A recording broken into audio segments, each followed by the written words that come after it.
नमस्कार, माया खबरों की से मैं यज्ञ जोशी। आइए बढ़ते हैं खबरों की ओर। सरदार वल्लभ भाई पटेल की 150वीं जयंती के अवसर पर आज कोटा के सांगोद कस्बे में यूनिटी मार्च का आयोजन किया गया। यूनिटी मार्च गांधी चौराहे से प्रारंभ होकर शहीद हेमराज मीणा स्मारक पर संपन्न हुआ। यूनिटी मार्च को लोकसभा स्पीकर ओम बिरला तथा ऊर्जा मंत्री हीरालाल नागर ने हरी झंडी दिखाकर रवाना किया।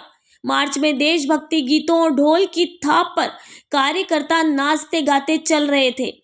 कार्यकर्ताओं ने हाथ में तिरंगे झंडे और स्वदेशी आत्मनिर्भर भारत और राष्ट्रीय एकता से संबंधी नारे लिखे तख्तियां ले रखी थी। मार्च का विभिन्न स्थानों पर पुष्प वर्षा कर और तोरण द्वार लगाकर स्वागत किया गया। इस दौरान भारत माता की जय और वंदे मातरम के उद्घोष गूंज रहे थे।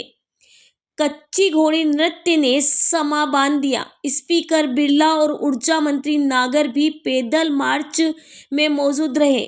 सबसे अंत में ट्रैक्टर पर बने रथ पर सरदार वल्लभ भाई पटेल और बिरसा मुंडा के चित्र लगे थे।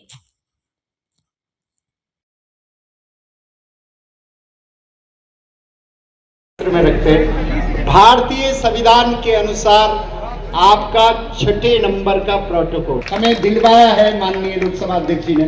और कमाल की बात यह दूसरी बार लोकसभा अध्यक्ष बनने का नहीं भाई, भारतीय संविधान में जो उल्लेखित है। इस देश के लौह पुरुष पानी की लड़ाई लड़ते थे। आज हमारा वक्त आ गया कि सांगोद के हर गांव को हम सिंचित कराने के लक्ष्य की ओर बढ़ चुके हैं। हमारी दिशा बन गई है। यहां के ऊर्जा मंत्री यहां के हैं। ट्रांसमिशन लाइनों का जाल बिछ गया है। 400, 132 केवी एक विधानसभा के अंदर 5-5, 6 बनना, हर गांव के अंदर आवश्यकता के अनुसार 33 केवी बनना, ताकि आने वाले समय के अंदर बिजली की उपलब्धता सुनिश्चित हो सके। और हीरालाल जी के नेतृत्व में ही राजस्थान के अंदर आने वाले 2 साल के अंदर दिन में बिजली मिलना शुरू हो जाएगी। और बिजली के अलावा सड़क कनेक्टिविटी, रोड कनेक्टिविटी। आज रोड कनेक्टिविटी के अंदर इसी इलाके के अंदर आज रोड कनेक्टिविटी की हालत यह है कि हर गांव से रोड कनेक्टिविटी हो रही है। कोई समय था जब सांगोद के अंदर जब पानी आ जाता तो पुलियाओं की बात करते थे। आज सांगोद के अंदर कोई ऐसी पुलिया नहीं, जिस पुलिया की आवश्यकता हो वो पुलिया नहीं बन रही हो। और छोटे छोटे गांव में भी कई 54 करोड़ की पुलिया बन रही है, कई 87 करोड़ की पुलिया के रोड बन रहे हैं। हर गांव की कनेक्टिविटी को जोड़ते हुए आने वाले समय के अंदर जहां भी अवरोधक है, चाहे कुराड़ी आमली मंडाप की पुलिया हो, कितने वर्षों से मांग थी, 70 करोड़ रुपए की पुलिया बनने जा रही है। इतना ही नहीं, केतून से रेलगांव भांडेड़ाम जाते थे तो घंटे मिलते थे, रोड नहीं हुआ करता था।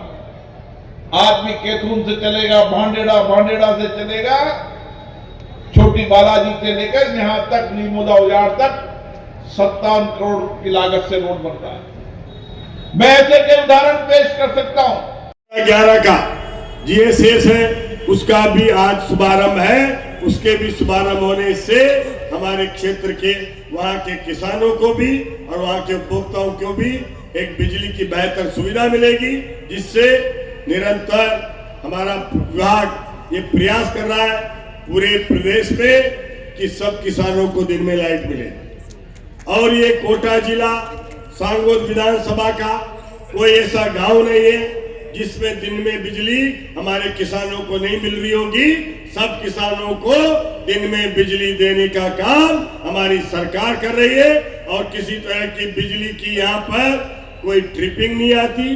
बिना ट्रिपिंग के बिजली मिले इसकी लगातार व्यवस्था कर रहे हैं। और आपने देखा होगा कि पिछले कार्यकाल में मुश्किल से इस पूरी विधानसभा में एक आध कोई जीएसएस स्वीकृत हुआ होगा। अभी 12 से 15 नए जीएसएस इस विधानसभा में स्वीकृत हुए हैं ताकि ये किसानों के लिए और हमारे उपभोक्ताओं के लिए भी एक अवसर है कि अब ये बिजली की कमी किसी तरह की भी इस पूरे विधानसभा में ही नहीं रहेगी, जिले में भी नहीं रहेगी, प्रदेश भी बिजली के चमक को देखेगा। निर्माण कार्यों में घटिया निर्माण हो रहा है, उनको देख करके मन में इतनी पीड़ा हुई कि अगर इसी तरह से निर्माण होना है और हमारे स्कूल 5 साल और 7 साल बाद वो नकारा होने हैं, अगर वो निर्माण इस लायक हो जाए कि उसको ताला लगाना पड़े तो हमारे देश के भविष्य हमारे बच्चे हैं, ये कैसे आगे बढ़ेंगे, कैसे इनके लिए सुविधाएं मिलेगी, इसका चिंता भी हमको करनी है। इसलिए निर्माण कार्य जहां पर भी हो, चाहे वो एजेंसी कोई भी कर रही हो, लेकिन आपकी और हमारी भी जिम्मेदारी बनती है कि वहां सही निर्माण हो रहा कि नहीं हो रहा, सही सामग्री उसमें काम ली जा रही कि नहीं जा रही है। हमारी आंखें कभी कभी हम गांव में रहते हैं, हम बचते हैं देखने के लिए, चाहे वो ठेकेदार काम कर रहा हो, कोई भी कर रहा हो, लेकिन अगर यह प्रवृत्ति रही तो हमें विकास के मार्ग में हम बाधक बन रहे हैं। हमें विकास को आगे बढ़ाना है। अगर एक काम अच्छे तरीके से होगा तो 40 साल और 50 साल चलेगा, और वही काम घटिया तरीके से होगा तो 5 साल में नकारा हो जाएगा। तो आगे कैसे बढ़ पाएगा ये विकास, इसकी भी हमें चिंता करनी चाहिए। इसलिए हम सब चिंता करें कि विकास को आगे लेके जाना है तो हमें गुणवत्ता के साथ काम भी हो, और ये जो भी काम करने वाले कर्मचारियों, अधिकारियों, अभियंताओं, उनको भी देखना है कि किसी तरह की कोई कोताही ना बरते, जिम्मेदारी के साथ अपने काम में अगर सही उपयोग के साथ सामग्री का काम लेंगे तो एक मजबूती के साथ हमारा इंफ्रास्ट्रक्चर तैयार हो, उसके लिए भी हमें प्रयास करना है। आज इस कार्यक्रम में हमारे लोकसभा अध्यक्ष जी एक छोटे से आग्रह पर आप पधारे, आपका बहुत बहुत धन्यवाद और आभार भी व्यक्त करता हूँ। वल्लभ भाई पटेल ने किया, इसलिए उनको एक एकता की मिसाल मानते हैं कि पूरे देश को एकता के सूत्र में बांधने का काम सरदार पटेल ने किया था। हैदराबाद निजाम के जैसे भी ऐसी रियासतें थी जो इस हमारे भारत में शामिल नहीं होना चाहती थी, लेकिन सरदार वल्लभ भाई पटेल के प्रयासों से निजाम को भी घुटने टेकने पड़े और भारत में शामिल होने के लिए राजी होना पड़ा। आज अगर देश के प्रधानमंत्री सरदार वल्लभ भाई पटेल होते तो ये कश्मीर उसी समय हमारे देश का, जो आज कई दिन लगे मोदी जी के नेतृत्व में जो 370 हटी और ये सब संविधान बदला वहां का, तो ये उसी समय हो गया होता। तो ये चीजें जो हमारे देश को आज अलग करती है थे, ये देश के सबसे बड़े हमारे एकता के सूत्रधार सरदार वल्लभ भाई पटेल ने ये काम करने का काम किया।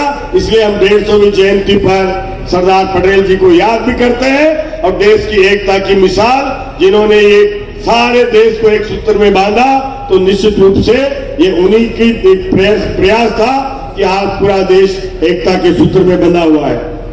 आज सांगोद के इस नगर पालिका क्षेत्र में विकास के कई आयाम जो काम हुए हैं वो आपके सामने अभी हमारे लोकसभा अध्यक्ष जी के कर कमलों से आपने देखा होगा कि जिन कामों का शिलान्यास और लोकार्पण हुआ है, ये कोई छोटे काम नहीं है। जितने भी काम हैं वो बड़े बड़े काम हैं, चाहे वो यहाँ की पेयजल योजना को लेकर के पर्याप्त पानी मिले, और इससे सांगोद नगर कोई नहीं, सांगोद नगर में जितने भी हमारे गांव नए शामिल हुए हैं उनको भी इस योजना से पानी मिले।